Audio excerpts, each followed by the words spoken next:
Peace be unto you. Bismillah ar-Rahman ar-Rahim. We begin in the name of Allah, the Beneficent, the Merciful.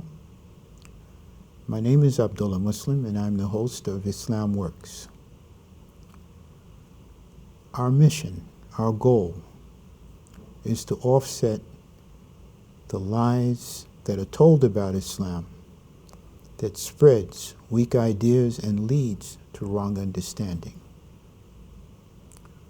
We intend, inshallah, to offset and to expose the things that cause humanity to continually go astray.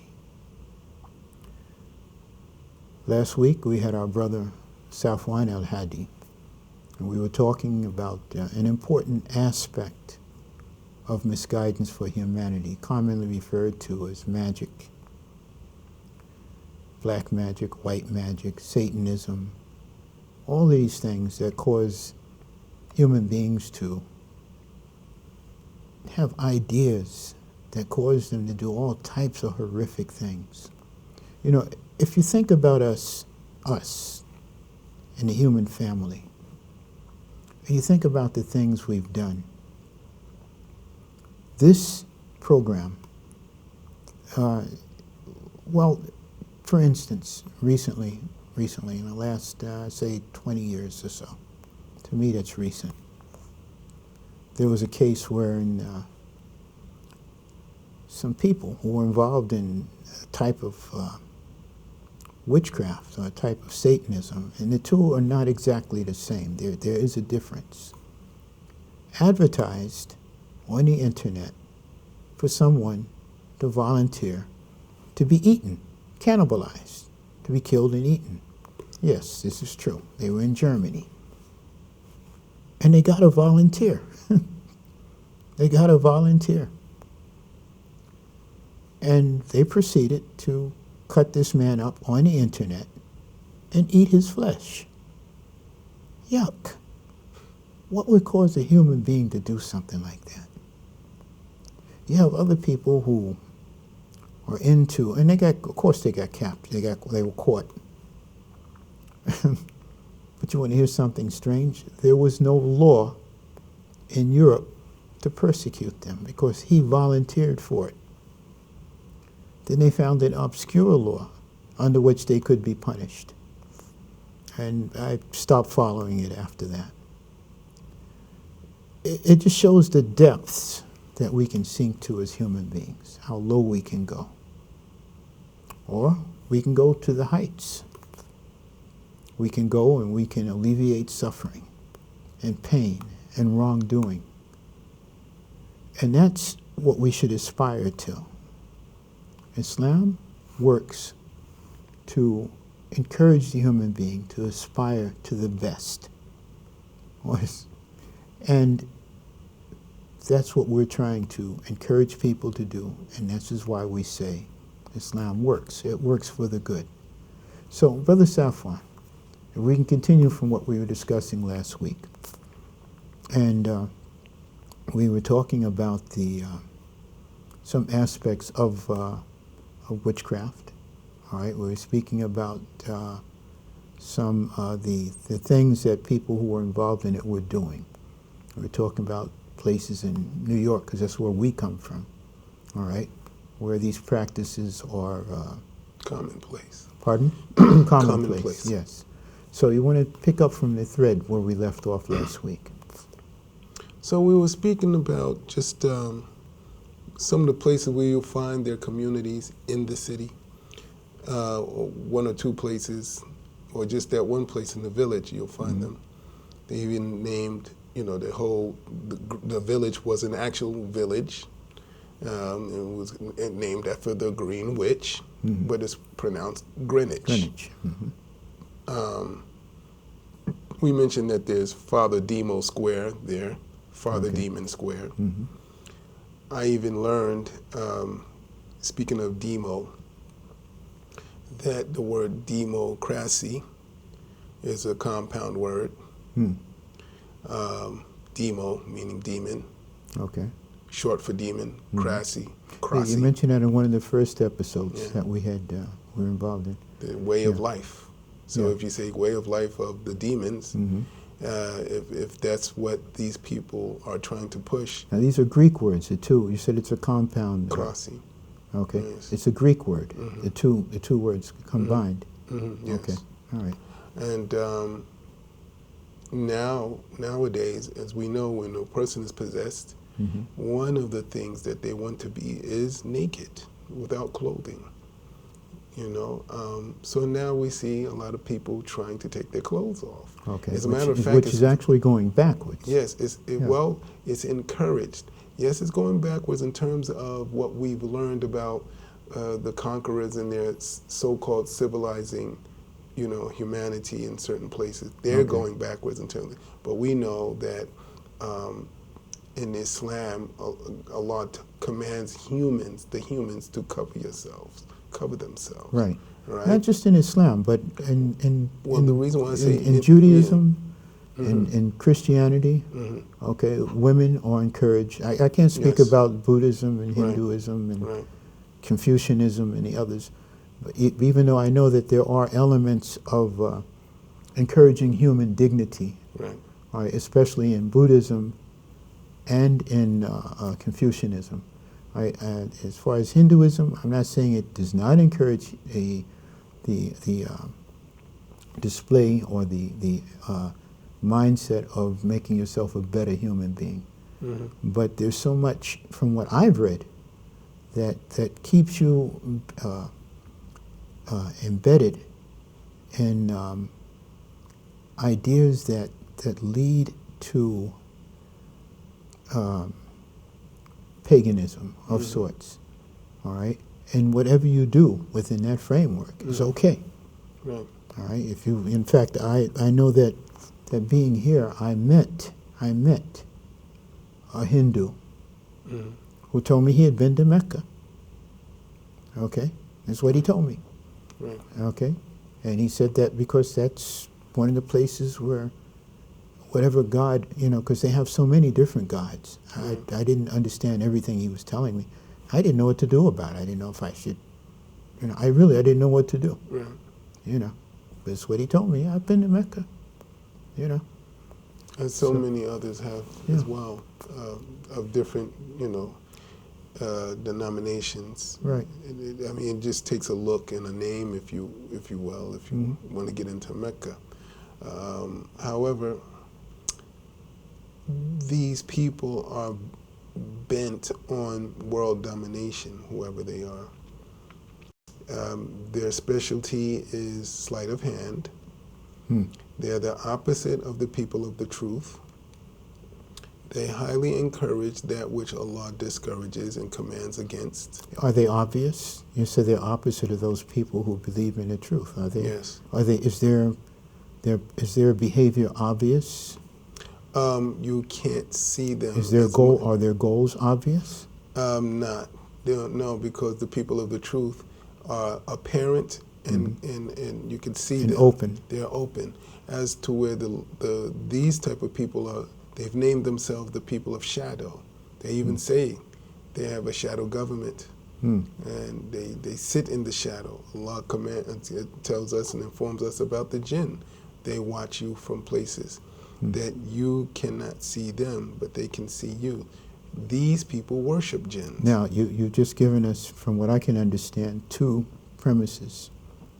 Because we believe that the jinn, from what we've read in Quran,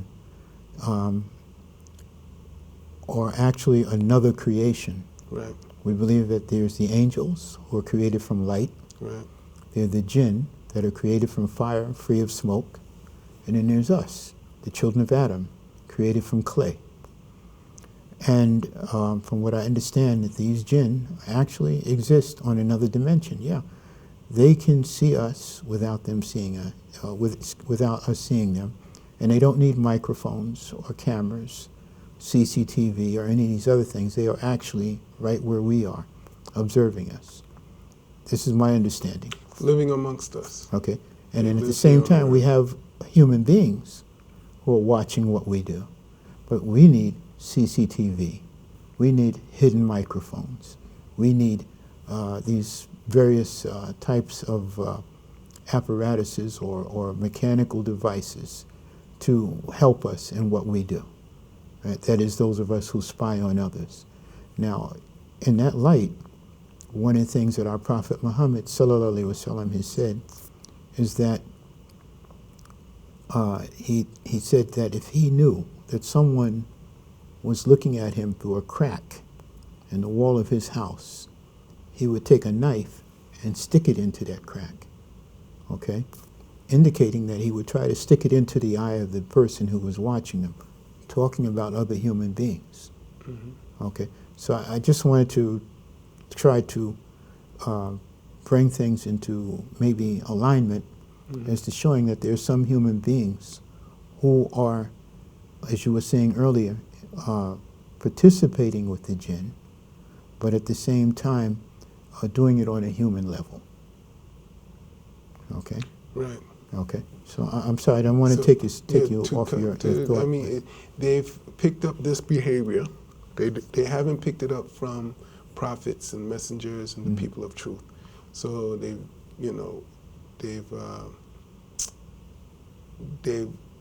communicated a long time ago with these beings made from smokeless fire. Somehow was convinced that they're going to rule the world. Some of them have organizations in which they freely practice their magics. Okay. Some of their organizations are very strong. They use the religiosity of the masses. That's one of the things that Iblis told Allah he would do. He said, I lay for them on your straight way. Well, okay. The straight way being Siratal Mustaqim. Guide us astray. They gather information from the Bible, the Torah, and the Quran. They have big organizations in which they even call themselves, try to separate themselves as secret organizations from the rest of the people of the world. So much so that they have, they set in their clubs and in their, when I say clubs, like organizations, they set their times like an hour ahead of everybody else, so as to be ahead and live ahead of everybody else, to plan. You mean their physical, you mean the clock says we have devised time. Is that what you're talking about? Right, yes. It's interesting. I never heard that. They set their clocks an hour ahead of everybody. And this is on some of their websites. They tell you this. All so that they can rule the world at the end of the day with their evil. Somehow, some way, they've become victims, and some of them are masters. So much of this, and so evil that they have made jinns victims. Nonetheless, they strongly believe that they're going to rule the world forever. And, they, at one point, there will come a time when they will inherit the earth.